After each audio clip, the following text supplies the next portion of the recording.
Hello guys, welcome back to GateTV. I'm joined here with first team coach Elliot Leveson after Margate's Cup exit at home, 4-3 to Whitehawk. Elliot, not an ideal result. Second game in a row we've gone 2-0 up and managed to, well, we drew the game last week, ended up in a loss today. Is that an acceptable performance, Elliot? It's one of those ones. First half I thought we actually played some good football. First 20-25 minutes, found ourselves turning up and was moving the ball well, having some good patterns of play, things like that, and then we just eased our foot off the gas slightly in the last sort of 15-20. Again, a sloppy goal we conceded in the first half, and we're sort of coming at half time 2-1. Obviously conditions weren't great, but it's the same for both teams, and we was reasonably happy. But then second half it's not ideal. Conditions worsened a lot, to be fair. We was camped in our half, and until they scored their second goal to make it 2-2, we was doing all right. We was battling away. We had a couple of half chances where we got up the pitch at a rare opportunity, but very disappointing to lose in the way that we did. It's always tough, I think, isn't it, when a team in a lower league comes to an away ground in a cup competition. You never really know what's going to happen.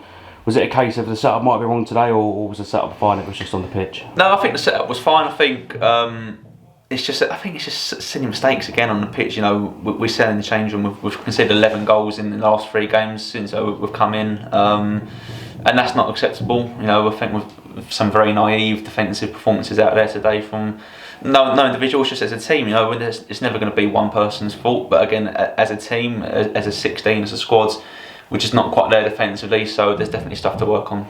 Obviously, we are left in one cup competition now, the Kent Senior Cup.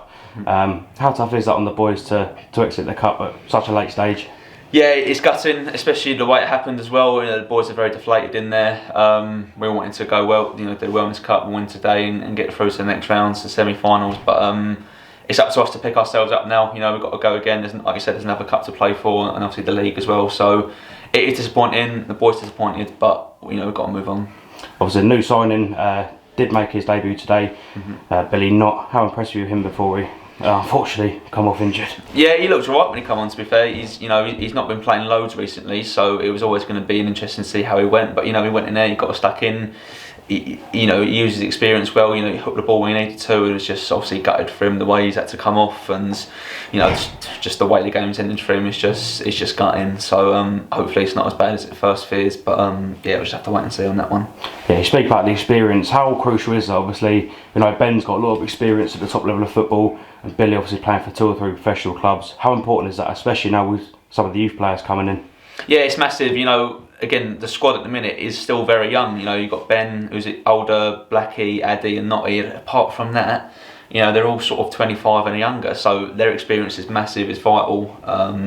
The boys learn from it every day when they're in training and in the games, and being honest, we could probably do another 1 or 2 of that age, because like I said, the back line today was sort of 20, 21s, 19s, so we do need some more experienced heads, and the role they play in the team is massive. Obviously there was a bit of a sour note at the end for the 4th goal for Whitehawk.